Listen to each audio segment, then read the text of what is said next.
हमारे अंदर जो बात, वो अंदर की वासना ही बाहर करके प्रकट होती है। हाँ, अंदर बीज शक्ति भुन जाए, जैसे ज्ञान में और क्या मानते हैं, यही मानते हैं ना, बीज शक्ति जो है भुन जाती है। जब बीज शक्ति भुन जाती है तो वृक्ष के रूप में वो प्रकट नहीं होती। इतना तो यहाँ पर इसी को कहते स्वप्न में भी जो अभीष्ट पदार्थ को देखता है, ऐसा नहीं, क्योंकि उसको छोड़ता नहीं, उसको छोड़ता नहीं, जो इच्छा का विषय है उसको छोड़ता नहीं। अब वही अभिव्यक्त हृदय में होता है तो स्वप्न स्वातंत्र हो गया, तो स्वप्न में भी यही स्वातंत्र है। तो इस प्रकार स्वप्न में भी अनुभव करता है। स्वप्ने भी अभीष्टार्थान, क्योंकि प्रणयस्य अनतिक्रमण, जो उसके अंदर की वासना है उसका अतिक्रमण नहीं करता, उसको लेके रखता है। इसलिए नित्यम स्फुटतरम मध्य स्थितो वश्यम प्रकाशेत, ये मध्य अवस्था में न स्वप्न अवस्था में नित्य ही जो है स्फुट रूप में उसको प्रकाशित करता है। अब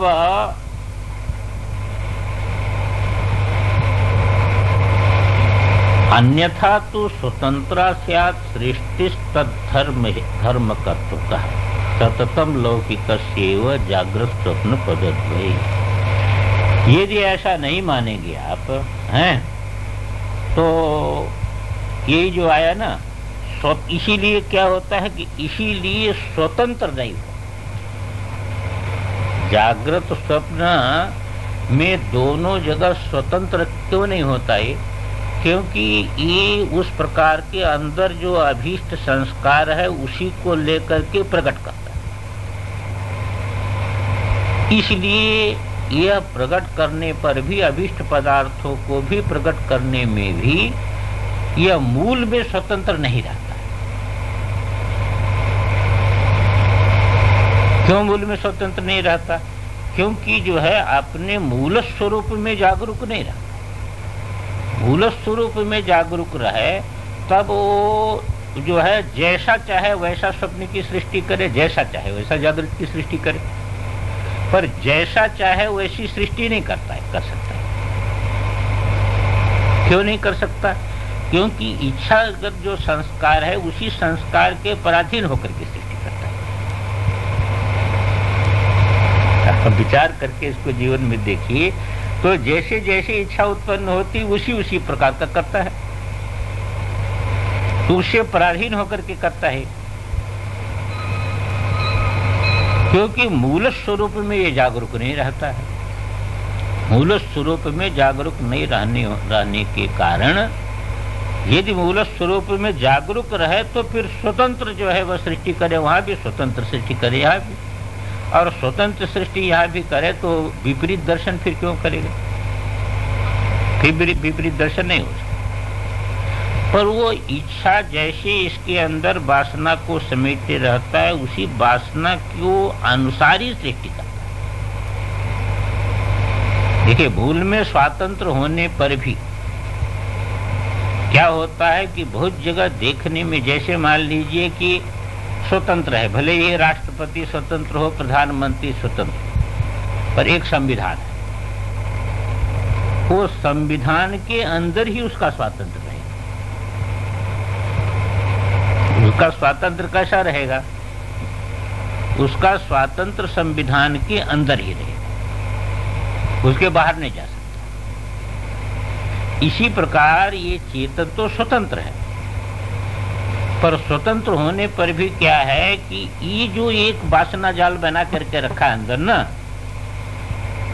ये वासना जाल बना करके रखा है, तो उसके अनुसार ही ये सृष्टि कर पाता है, उससे बाहर नहीं जाता। तो उसी के अनुसार जागृत में अनुभव करता है, उसी के अनुसार स्वप्न में अनुभव करता है। और यदि जो है वो उस प्रकार के जो है वह बंधन में बंधा न हो, जैसे बहुत बार कैसा होता है कि जैसे देखिए हमारी अहंता इस शरीर के साथ, इसी के साथ एकदम बधी हुई, इसी के साथ बधी हुई है, तो इसको छोड़ करके हमारी अहंता कहीं नहीं पहुंच पाती। नहीं तो बताइए, चेतन को जैसे चेतन यहाँ है ऐसे चेतन वहाँ है, जैसे आपकी व्याप्ति यहाँ है ऐसे आपकी व्याप्ति दूसरे जगह भी है। पर दूसरे जगह क्यों नहीं जो है अनुभव? वो एक जगह का इस संस्कारात्मक बंधन को लेकर के वो चेतन में हंता है, इसको छोड़ती तो है नहीं। इसको जब तक नहीं छोड़ता है तब तक दूसरी जगह अनुभूति नहीं करता। और स्वप्न में देखिए, इसको छोड़ देता है तो स्वप्न कल्पित में जो है वह केंद्रित हो जाता है, तो वहां पर विचरण कर लेता है। एक शरीर छूट जाता है तो दूसरे शरीर के साथ वो हंता जुड़ जाती है, तो वहां विचरण कर लेता है। तो ये हंता इसके साथ नित्य नहीं है, पर इस वासना को लेकर के केंद्रित है। अब इस वासना को लेकर के केंद्रित है तो बाहर अपने को अनुभव नहीं कर पाता। इस वासना को लेकर के केंद्रित होने के कारण बाहर इसकी अनुभूति नहीं होती। इसलिए ये स्वतंत्र होने पर भी इसकी स्वतंत्र सृष्टि नहीं हो पाती। चेतन स्वतंत्र है, किसी प्रकार इसमें किसी प्रकार का संशय नहीं, पर स्वतंत्र होने पर भी इसको सृष्टि में स्वातंत्र का अनुभव है। इसी बात को ले एक बार टीका देख लीजिए, फिर से इसका थोड़ा विचार कि इसमें कई लोग जो है वह ये दोनों को पहले ये तीनों श्लोक को सामान्य देहधारी को लेकर के विचार करते। ये कल्लट की वृत्ति देखिए कि यथा अस्य पहले कह दिया अनभिव्यक्त स्वस्वरूपस्य योगी। कैसा योगी? अनभिव्यक्त स्वस्वरूपस्य, जिसका अपना स्वरूप जो है स्पंदात्मक जो है शिवात्मक अपना स्वरूप अभिव्यक्त नहीं। तो यस्य अस्य अनभिव्यक्त स्वस्वरूपस्य योगिनः जाग, तो कौन हो गया वह? वो अनभिव्यक्त स्वस्वरूप योगी कौन हो गया? सामान्य हो गया। वो जागृत अवस्थायाम यथा यथा इच्छा भवति, जागृत अवस्था में जैसी जैसी इच्छा इसको होती है, तथैव तस्य अनेकार्थ सन्निधाने अभिमतस्यैव कस्यचिद अर्थस्य दर्शनम भवति। वहां पर यद्यप बहुत पदार्थ है, जैसे यहाँ पर बहुत पदार्थ, पर जिसका जो इच्छित पदार्थ होता है उसी में उसकी दृष्टि केंद्रित होती है, दूसरे में केंद्रित नहीं होती। पदार्थ तो बहुत है जगत में, पर अपनी इच्छित जो है पदार्थ में केंद्रित होती है। इसी कहते अनेक अर्थ सन्निधाने, अनेक अर्थ का सन्निधान होने पर भी अभिमतस्यैव कस्यचिद अर्थस्य दर्शनम भवति।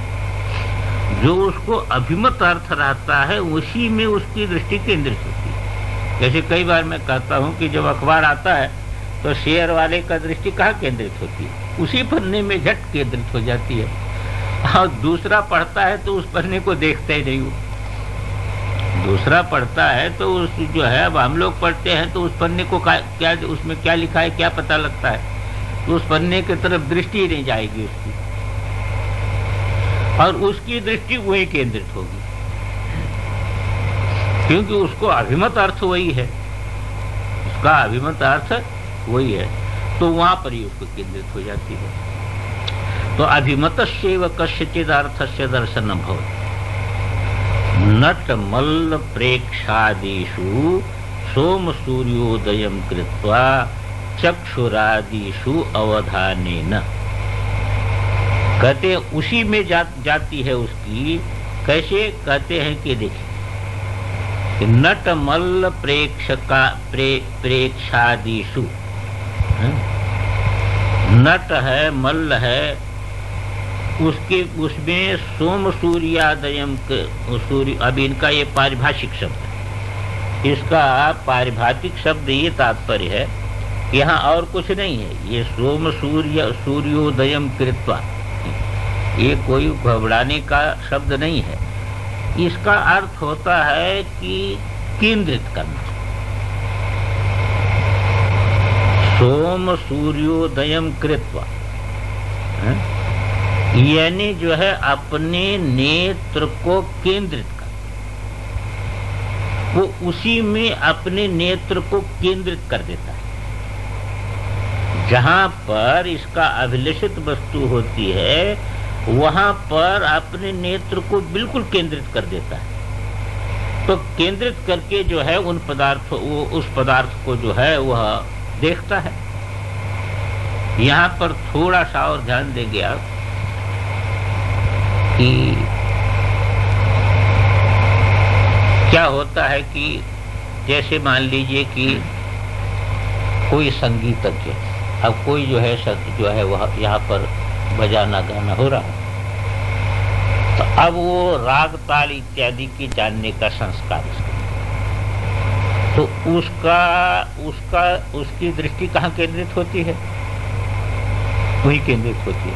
और वहाँ केंद्रित होती है तो वहाँ केंद्रित होने पर उसको ठीक दिखाई देता है कि ये ताल में त्रुटि हो रही है, ये राग में त्रुटि हो रही है, कि इसमें नहीं त्रुटि हो रही, वही उसकी केंद्रित है। कैसे मान लीजिए कि कोई संस्कृतज्ञ और कोई बहुत सुंदर स्वर से श्लोक बोल रहा है, तो जो संस्कृत नहीं जानता है उसका कहाँ केंद्रित है? स्वर में केंद्रित है, वो स्वर में केंद्रित है। और जो भाषा को जानने वाला है उसको जहां जरा सी अशुद्धि हुई है, तो अशुद्धि में जो है वहां पर थोड़ी सी अशुद्धि हुई तो उसको लगता है जैसे हथौड़ा लग रहा हो, तो उसको लगेगा, अब उसको नहीं लगेगा। तो वहां पर उसकी केंद्रित हो गई ना, वहां पर उसको केंद्रित हो, तो केंद्रित होने पर उसको ऐसा लगता है, और उसका वहां केंद्रित नहीं है, वहां दूसरी जगह केंद्रित है। तो वो केंद्रित होकर के वहां के सूक्ष्म चीजों को पकड़ लेता है, वो सूक्ष्म चीज को पकड़ लेता है प्रत्येक चीज में। जैसे एक लकड़ी है, ताक के लिए लकड़ी है, और सुतार जब खड़ा हो जाता है बढ़ई, तो उसको दिख रहा लगता है इसमें इतना ये चीज बन जाएगी, इतना ये चीज बन जाएगी, इतना मूल्य इसका हो सकता है। आपको तो लकड़ी का मूल्य दिखता है उसमें, पर उसकी दृष्टि कहाँ केंद्रित होगी? इसमें ये चीज इतनी निकलेगी, ये चीज इतनी निकलेगी, और उसका भाव इतना है, तो इसका मूल्य इतना हो सकता है। तो उसकी दृष्टि ये अंदर जो है वो है, अंदर जो संस्कार है उसके अनुसार क्या है कि वहां केंद्रित। तो जो अंदर संस्कार रहता उसी प्रकार की केंद्रित बना हो जाती, जागृत अवस्था में वहां व्यक्ति केंद्रित हो जाता है। यही है ये सूर्य सोम सूर्योदयम कृत, ये सूर्य सोम जो है वह सोम सूर्योदय, और इसी से क्या होता? चक्षुरादिषु अवधानेन, चक्षुरादियों में वो केंद्रित होकर के वही चीज देख लेता है, ये चीज देख लेता है। एक डॉक्टर है तो यहीं से नेत्र देखेगा, ये देखेगा नाड़ी, वो कहाँ पकड़ता है उसको? वो अंदर जो है उसके आधार पर जो उसके अंदर संस्कार हैं, तो उस रोग की तरफ वो केंद्रित हो जाएगा। वो केंद्रित होकर के ही व्यक्ति किसी चीज को ठीक प्रकार से पकड़ता है। तो जान में चाहे अनजान में, जागृत में भी आप केंद्रित होते हैं, वहां पर केंद्रित होकर के उस चीज को पकड़ते हैं। यहाँ पर एक प्रक्रिया ऐसी ले आ रहे हैं कि वस्तुतः क्या है कि जागृत में भी आप वासना के अनुसार एक जगह केंद्रित होकर के ही उस चीज को ग्रहण कर रहे हैं। इसी प्रकार यदि आप स्वरूप में केंद्रित होने का अभ्यास बनाएंगे, क्योंकि केंद्रित हुए बिना, अभी आगे आएगा कि जैसे मान लीजिए एक छोटी चीज है, तो छोटी चीज है तो आपको साफ नहीं मालूम हो रहा क्या है, पर फिर आप अवधान से केंद्रित होते हैं, केंद्रित होकर के तब आप जो है वह पकड़ लेते हैं कि ये चीज है ना। जैसे कोई शब्द आ रहा है, आप नहीं पकड़ पाए काहे का शब्द है, फिर आप केंद्रित होते ना, केंद्रित होकर के आप उसको पकड़ लेते हैं कि बांसुरी का शब्द है? या ये जो है वह डमरू का शब्द है, ये काहे का शब्द है? जब उस शब्द में केंद्रित होंगे आप तो अवधान पूर्वक केंद्रित होते हैं, तो अवधान पूर्वक जब केंद्रित होते हैं तो उसको पकड़ लेते हैं। इसकी प्रक्रिया ये जागृत से शुरू कर रहे हैं कि जागृत में प्रत्येक जगह इसी प्रकार का। अब यह एक संस्कारानुसार अवधान हो जाता है। यहाँ पर अपने अपने संस्कारानुसार अवधान हो जाता है, इतनी बात है। वहीं पर वो जो है वो उसका केंद्रित बन जाता है। कोई संस्कारित व्यक्ति है तो असंस्कारित जगह देखा तो वो उधट वहां पर लगता है, तो दूसरे को नहीं लगता। दूसरे को कहाँ लगता है? दूसरे को नहीं लगे, क्योंकि उसका संस्कार वैसा है नहीं। तो अपने अपने संस्कार के अनुसार क्या होता है कि यह अपने विषय में जो है अवहित इसकी इंद्री क्या होती है कि इंद्री इसकी केंद्रित हो जाती है। अब केंद्रित होकर के जो है उस विषय को अनुभव कर लेता है। ये बता दिया जागृत में। तथा स्वप्ने भी ठीक इसी प्रकार स्वप्न में भी अभीष्टार्थान्येव पश्यति। क्यों? प्रणयस्य अनतिक्रमात्, इच्छाभ्यर्थनायाः अनतिक्रमात्। ये जो है वो जो है वह जो उसका जिस विषय में प्रीति है ना, तो देखो उसका स्वप्न हो जाता है, उसका अतिक्रमण तो करता नहीं है। तो इच्छा के जो संस्कार अंदर हैं वो संस्कार का अतिक्रमण नहीं करता है। तच्च तन्मध्ये हृदयं स्फुटतरम अभिव्यक्तम नित्यम तदेतत् स्वप्न स्वातंत्रम इति उच्यते। अयमेव तमो वर्ण निर्भेद। यदि ऐसा नहीं होता तो क्या होता? अन्यथा तो स्वरूप स्थिति अभावी स्वतंत्रा स्यात्। स्वप्ने आड बिडाल दर्शन रूपा सृष्टि। ये स्वप्न में भी जो आड बिडाल दर्शन रूपा सृष्टि है ये स्वतंत्र नहीं होती है, ये वो संस्कार को लेकर के होती है। नहीं तो स्वतंत्र हो जाए, ऐसा नहीं होती।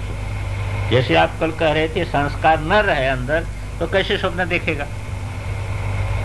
देखेगा तो जो जागृत का संस्कार हमारे अंदर है वही तो स्वप्न देखेगा, दूसरा स्वप्न नहीं देखेगा। स्वतंत्र नहीं देख सकता है, स्वतंत्र जो है वह नहीं देख सकता है।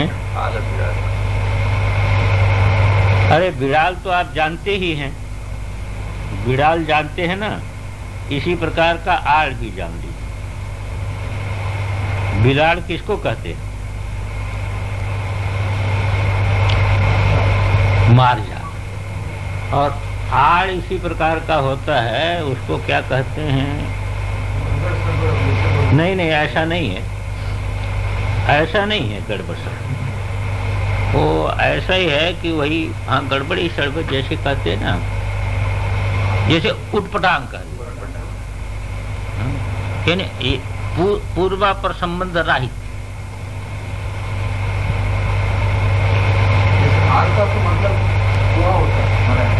मराठी में क्या बोलते हैं?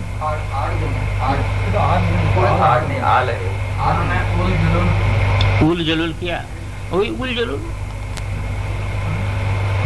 उसको कहे उल जलूल उटपटांग। उल जलूल को उटपटांग को बातें अप्रासंगिक है, तो उसी प्रकार कहते हैं।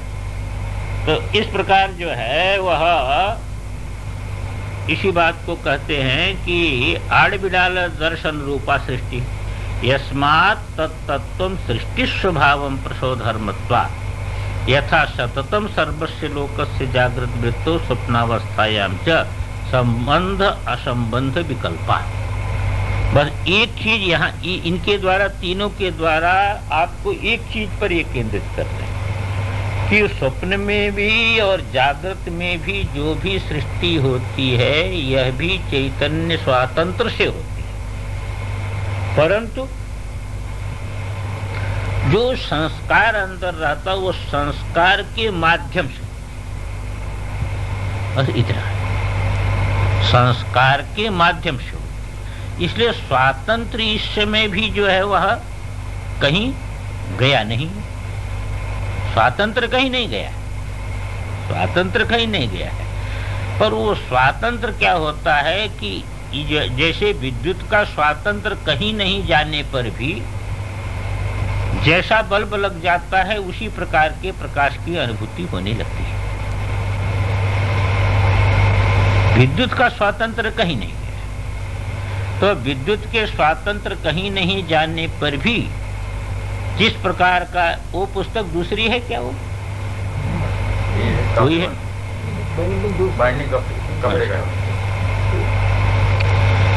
तो किसी प्रकार का जो है न होने पर भी क्या होता है कि जैसा बल्ब लग जाता है इसी ढंग के प्रकाश की अनुभूति।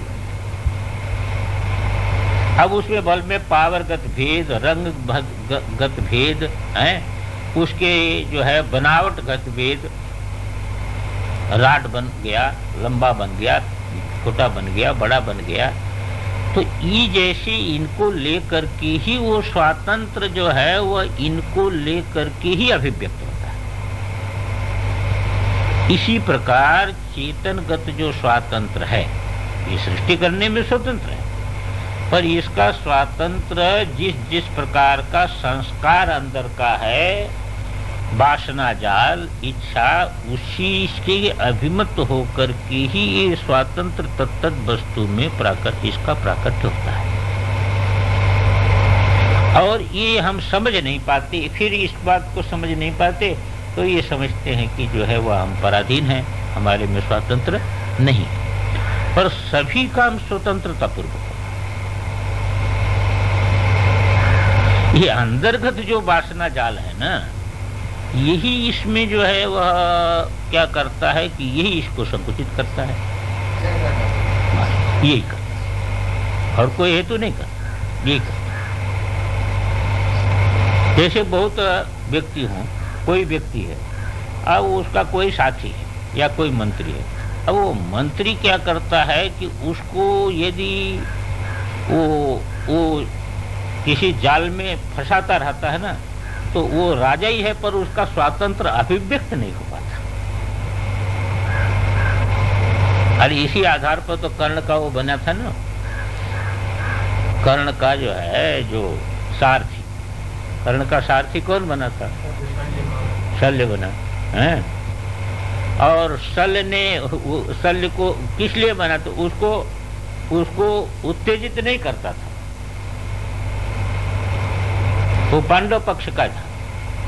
हाँ, तो इसलिए अब उसके कारण वहां तो चला गया, पर वो हमेशा क्या करता था, उसका जो उत्साह होता था कर्ण का, उसको क्या करता था कि उसको काटता रहता, उसके उत्साह को वो काटता रहता था, तो उसके स्वातंत्र में प्रतिबंधक बनता था, तो उसको दबाता रहता। तो ऐसे क्या होता है कि जैसे किसी की पत्नी है, किसी का जो है मंत्री है, अब वो जो है वह उसका जो स्वाभाविक जो उसके अंदर जो शक्ति रहती ना, अब उसकी यदि वह अधीन हो जाता है तो अधीन हो जाता है, तो उसका स्वातंत्र क्या होता है, गिरता रहता है, और वह अपने स्वातंत्र को अभिव्यक्त नहीं करता। ये लोक में देखा जाता है, उसको अभिव्यक्त नहीं कर पाता। बहुत जगह इसको देखा जाता है कि मुख्य व्यक्ति जो होता है उसका वो आसपास के जो लोग जिनके प्रति उसका विशेष लगाव रहता है, वह उसके जो उनके भाव को के अभिव्यक्ति में बाधक हो जाता, और वो समर्थ होते हुए भी नहीं अभिव्यक्त करता।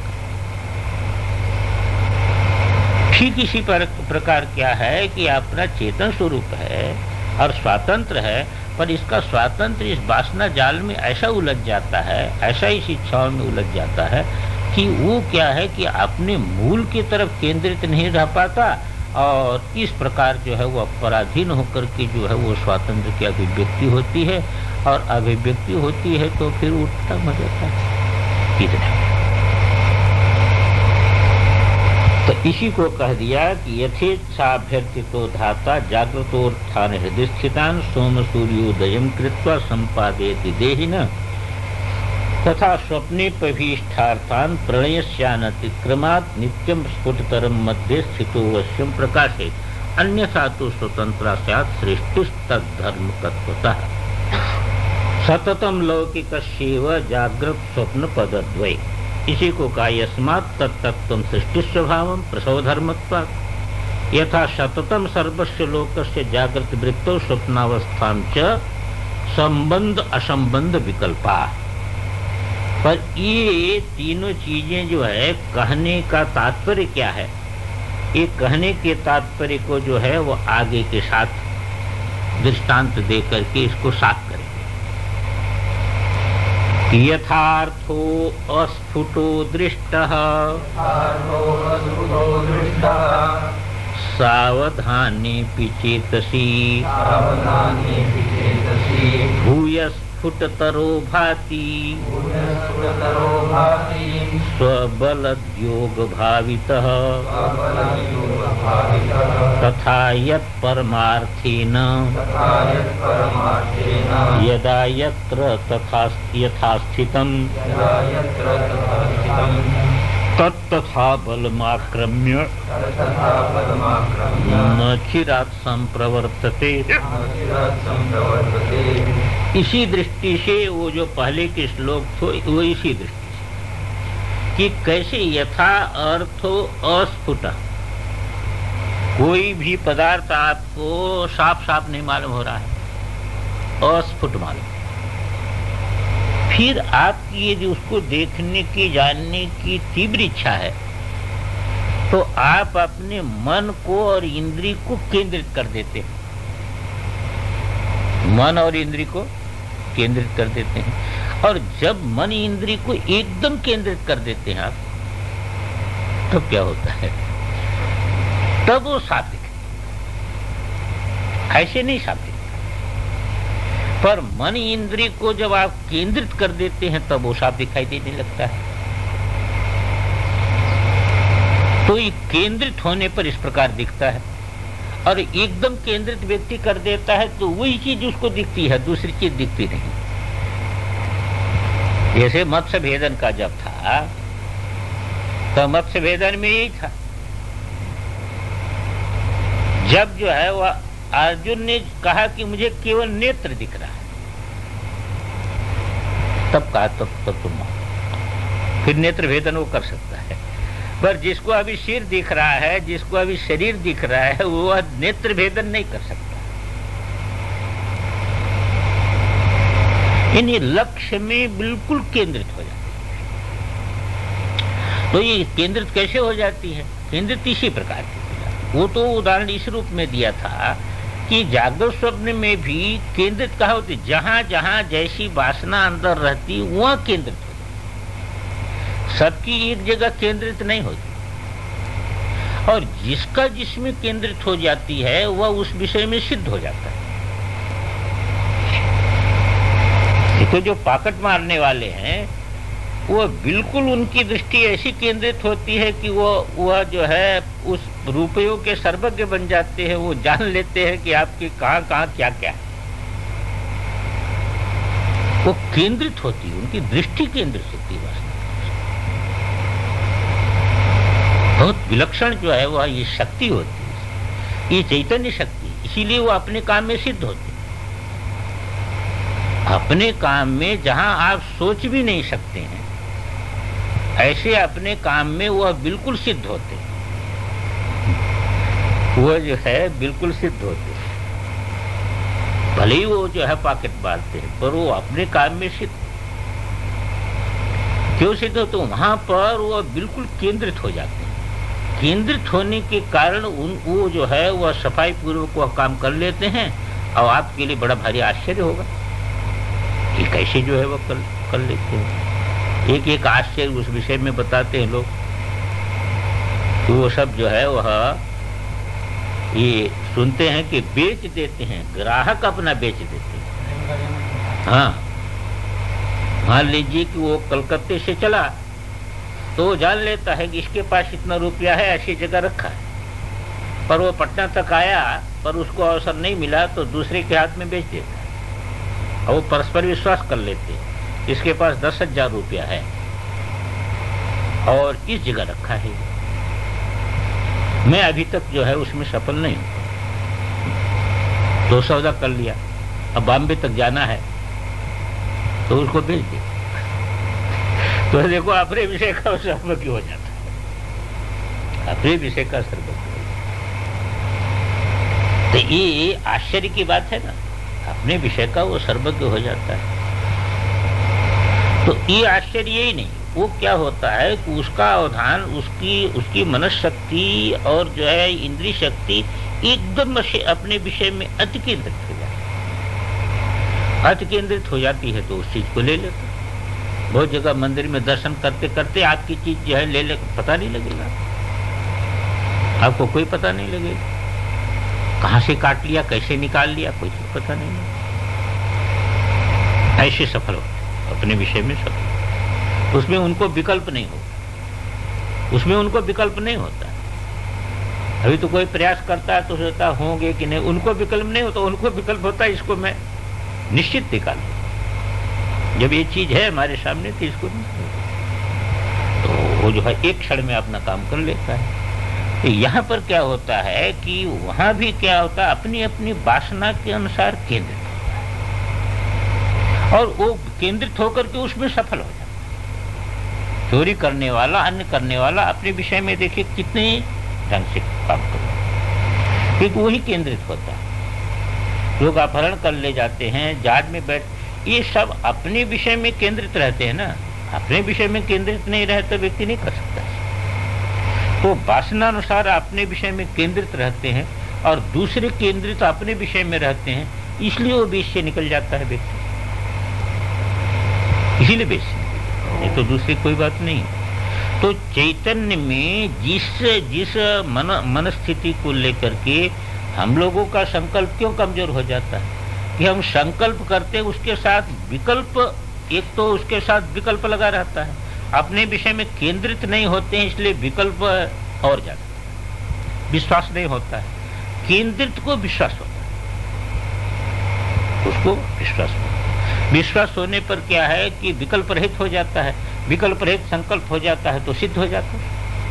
यही सिद्धि है और तो कोई सिद्धि है नहीं। सिद्धि इतने चैतन्य के साथ विकल्प रहित संकल्प, इसका नाम है सिद्धि। सिद्धि कोई बहुत बड़ी चीज नहीं है, पर वो विकल्प रहित संकल्प के लिए सब करना पड़ता है, तपस्या इत्यादि, क्योंकि बिना किसी उसके विकल्प रहित नहीं होता, उसको तो विकल्प होते रहता है। ये उसकी सिद्धि है। तो यहाँ पर पहले में दिया था कि सब वासना के अनुसार केंद्रित होता, केंद्रित होकर के अपने पदार्थ को देख लेता है। अब उसको जागृत में भी उदाहरण देते हैं। जागृत में उदाहरण देते हैं कि कोई वस्तु दूर है, अब दूर है, पर जब एकदम ध्यान लगा करके, कभी द्वितीय, जब प्रतिपद में कभी ना प्रतिपद तिथि सवेरे रही, फिर द्वितीय तिथि आ गई। अब द्वितीय तिथि आ गई तो शाम को चंद्र दर्शन होता है।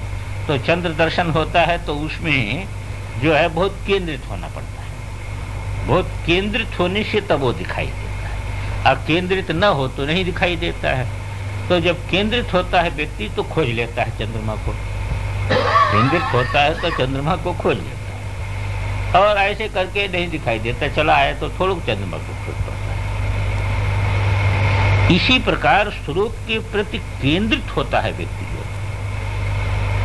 तब जो है वो पकड़ लेता है, तब वो अनुभव कर लेता है। अब केंद्रित नहीं हो पाता है तो अब इसी केंद्रित होने के लिए निधिध्यासन इत्यादि सब क्या है, केंद्रित होना है। ये सब केंद्रित ही होना है। ध्यान इत्यादि काहे के लिए, केंद्रित होने के लिए, कि हमारे मन बुद्धि इंद्रिय केंद्रित हो जाए, एक विषय में केंद्रित हो जाए, इतने हैं। तो यहाँ पर कहा कि यथा ही अर्थो अस्फुट दृष्ट सावधाने पिचेतसा, बड़ा ध्यान दे के देखा फिर भी साफ साफ नहीं मालूम होता। फिर उसके बाद क्या, भूयस्फुट तरो भाति स्व बलोद्योग भावित, अपनी पूरी शक्ति लगा दिया वहां। पहले तो बहुत ध्यान लगाया, पहले तो क्या किया कि बहुत सावधान से देखा पर नहीं दिखता, पर उसके बाद पूरी शक्ति केंद्रित कर दिया। जब पूरी शक्ति वहां पर केंद्रित कर दिया तो फिर जो है वह पदार्थ स्फुटता होता, इसके पहले स्फुट नहीं होता। तो पूरी शक्ति जब स्वबलोद्योग भाविता, तो ये जो स्वबलोद्योग भावित होकर के जब किया तो स्फुट तरो भाती। टीकाकार लिखती यथा किल दूरस्थित कश्चिद अर्थ, वो दूर स्थित कोई अर्थ पुरुषेण पूर्वम सावधानी नापि न लक्ष्यते, पहले बहुत सावधान होता है पर लक्षित नहीं होता है। सैव स्फुटतरो भवति, कैसे स्फुटतर होता है? प्रयत्न विशेषेण निरूप्यमाण तत्रैव स्थितस्य, वहीं जो है स्थित होकर के अपनी सारा अंदर का बल लगा दिया उसने, तो स्फुट हो जाता है, पकड़ लेता है। एक केंद्रित होने की जिसकी शक्ति है ना, वो जहां रहता है जिस विषय में, उसी विषय में वह सफल होता है। केंद्रित होने की जिसमें शक्ति है ना, चाहे ज्योतिषी हो चाहे वैद्य हो, और चाहे वो उपासक हो चाहे वकील हो, चाहे केंद्रित होने की जिसके अंदर शक्ति होती है किसी भी पूर्व संस्कार के अनुसार, वो वस्तु को झट पकड़े, ठीक पकड़े। और केंद्रित होने की शक्ति नहीं है तो वो ठीक नहीं पकड़ पाता। यही देखा जाए तो केंद्रित जब होते उस समय उसका मन बुद्धि और जो है वह बिल्कुल अपनी चैतन्य शक्ति के साथ एकीभूत हो जाता है, एकीभूत हो जाता है तो झट उसको पकड़। उपासना इत्यादि के द्वारा यही सामर्थ्य प्राप्त होती है, केंद्रित होने की सामर्थ्य प्राप्त होती है।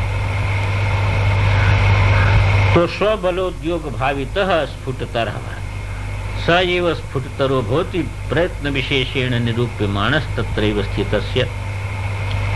ठीक इसी प्रकार तथा यत् परमार्थेन यदा यत्र तथा स्थितं तत्तथा बलमाक्रम्य न चिरात् संप्रवर्तते। कहते ठीक इसी प्रकार है, यत् परमार्थेन यदा यत्र यथा स्थितं, परमार्थ रूप में जो वस्तु जहां जैसे जिस प्रकार स्थित है, यदि व्यक्ति केंद्रित होने का अभ्यास कर लेता है, ऐसी शक्ति आती है तो बलम आक्रम्य न चिरात् संप्रवर्तते, वो झट ज्ञान का विषय बन, झट उसको पहचान ले, केंद्रित होने पर उसको पहचान। तथा तेनैव प्रयत्न विशेषेण, उसी प्रयत्न विशेष से, जो प्रयत्न विशेष को यहाँ पर बताया, यत् वस्तु येन रूपेण यदा यस्मिन् काले यत्र देशे यथा येन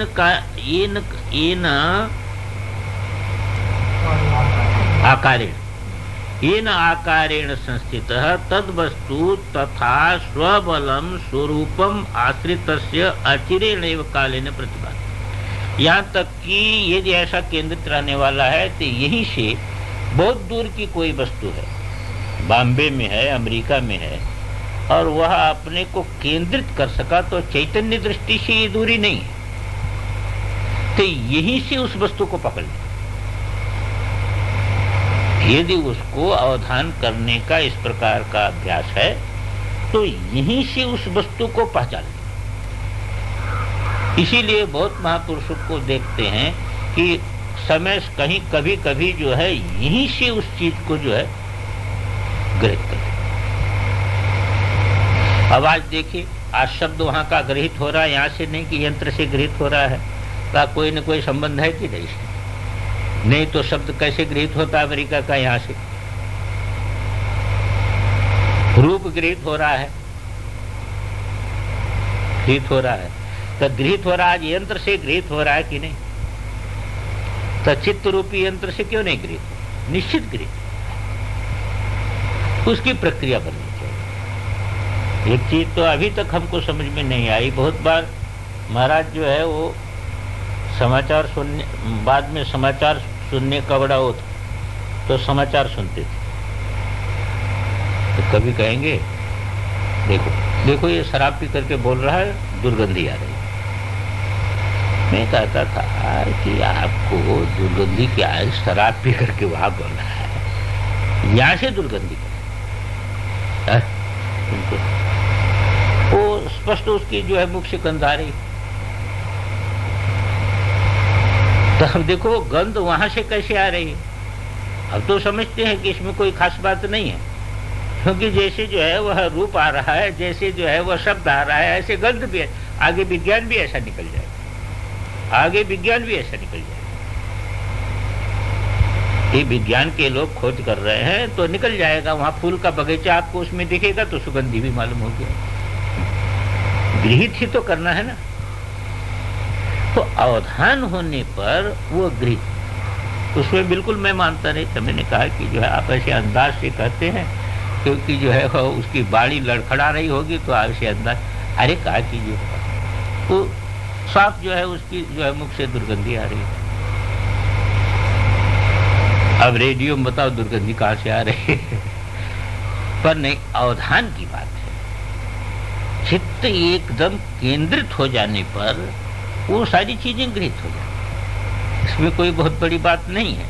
माने एक विज्ञान की दृष्टि से विचार करो तो आप कोई बड़ी, अब उसको पकड़ पावे न पकड़ पावे व्यक्ति ये अलग चीज है, पर सिद्धांत की दृष्टि से कहीं इसमें वो नहीं। एक चैतन्य आधार है तो आप जो है आपका जो है वह संकल्प केंद्रित होता है, मन आदि जो है मन आदि के साथ इंद्रिया केंद्रित हो जाती है, तो उतनी दूर का भी ग्रहण करें, उसको ग्रहण करने में कोई बाधा नहीं। यही वस्तुतः योगी की सिद्धि है। और महात्मा समाज में तो बहुत ऐसे जो है वह दृष्टांत आते। कोई कहते महात्मा बैठे हुए थे और जो है वो चल रहा था, तब तक महात्मा बहुत जोर से हंसे। अब लोग कहने लगे स्वामी जी काहे को हंसे? अरे भाई क्या बताना, आ गई हंसी। अरे हंसी कैसे आ गई? अरे कहा क्या होता है, हरिद्वार में भंडारा हो रहा था, तो एक मोटा महात्मा था, वो लड्डू परस रहा था और जोर से जो चला, उसका पैर फिसल गया और गिर गया, लड्डू से बिखर गया। उधर ध्यान चला गया तो जो है वो हंसी आ। अब लोगों ने जाके पता लगाया तो घटना तो सही थी, घटना सही थी। तो अब उस समय ध्यान क्यों चला गया, कैसे चला गया? चला गया, केंद्रित होकर के चला गया, केंद्रित होकर के चला गया, चला गया तो जो है वो दृश्य सामने आ गया। अब हरिद्वार दूर है पर वो दृश्य सामने आ गया, दृश्य सामने आ गया, महात्मा को हंसी आ गई। तो किसी उससे जो है वह ध्यान चला जाता, कहीं ध्यान चला जाता तो प्रत्यक्ष हो गया। तो ये अवधान से ही ऐसा, इसमें अवधान की ही विशेषता है, चैतन्य के साथ संकल्प का अवधान।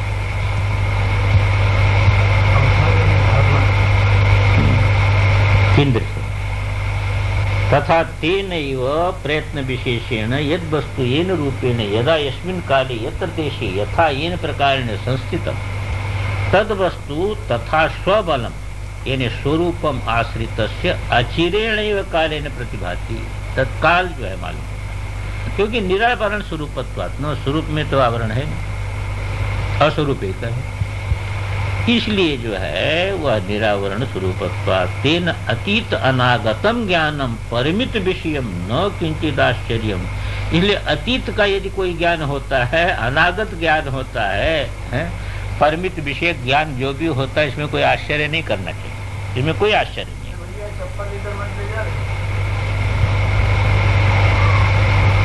चप्पल उतार ठीक। तो अतीत अनागत जो ज्ञान है, इसमें किसी प्रकार का जो है वह वो नहीं, इसमें कोई आश्चर्य नहीं। हाँ, इतने हैं कि उस प्रकार का हमारा अवधान नहीं, उस प्रकार का अवधान हमारा नहीं बनता। नहीं तो इस प्रकार की जो सिद्धि है इसमें किसी प्रकार का आश्चर्य नहीं है, पद्धति में किसी प्रकार का आश्चर्य नहीं है, क्योंकि स्वरूपगत एक चैतन्य शक्ति जो है वह व्याप्त है वहां तक। अब इतना है कि हमारा केंद्रित नहीं हो पाता, पूरी शक्ति वहां पर केंद्रित नहीं हो पाती। और इसी को कहते हैं कि जो महात्मा लोग, अन्य लोग कहते भाई ध्यान में हम देखेंगे। जैसे योग वाशिष्ठ में आया ना, वशिष्ठ जी ने कहा उसके समान कोई सन्यासी हुआ कि नहीं, मैं साथ प्रातः काल ध्यान में बैठूंगा तो इस जो है जगत जंगल में खोजूंगा कि कोई मिल जाए तो ऐसा तो बताऊंगा तुमको। तो मतलब क्या है कि ध्यान में बैठूंगा तो खोजूंगा, मतलब वो केंद्रित करने, रूप तो एक ही है, पर वो केंद्रित करूंगा, एक लक्ष्य को लेकर के अपने संकल्प को, अपनी बुद्धि को पूरी शक्ति के साथ, आत्मबल के साथ केंद्रित करूंगा। केंद्रित करूंगा तो दिखाई दे। तो एक लक्ष्य को लेकर के केंद्रित करते हैं, तो केंद्रित करने से, जैसे शिव जी वहां बैठे थे और जब वो आई, सती आई, तो उन्होंने जब ऐसा कहा क्या परीक्षा किया, कहा कचन परीक्षा। तो शिव जी ने ध्यान दिया, तो उनको सब दिखाई देने लगे। ध्यान दिया तब ने दिखाई दिया, और बिना ध्यान दिए दिखाई दे तब तो फिर जो है बड़ी मुश्किल, जब दुनिया का सारी चीज जो है अंदर खुलने लगे। ऐसा नहीं होता है। जिस विषय पर अवधान करेगा योगी, जिस विषय को अवधान करेगा तो वो विषय सामने, उसके लिए छिपा नहीं है, अवधान है, छिपा कुछ नहीं। पर जिसको अवधान करेगा तो वो वस्तु की है वो सामने दिखने लगेगी। इतना है अभिष्ट होना, तभी न जो है वह दिखेगा ना, तभी उस पर केंद्र करेगा। वो हमको जानना है तब उधर केंद्र करेगा, तब जो है वह दिखेगा। तो इस प्रकार जो है वह अनुभव करने में कोई न अतीत अनागत ज्ञानम परिमित विषय न किंचित आश्चर्य, थोड़ा भी आश्चर्य उसमें। ओम पूर्णमदः पूर्णमिदं पूर्णात् पूर्णस्य पूर्णमादाय पूर्णमेवावशिष्यते। ओम शांति शांति शांति। शंकराचार्यं केशवं बादरायणं सूत्रभाष्यकृतौ वन्दे भगवन्तौ पुनः। ईश्वरो गुरुरात्मीति मूर्तिभेदविभागिने व्योमव्याप्तदेहाय दक्षिणामूर्तये नमः। ओम शांति शांति शांति।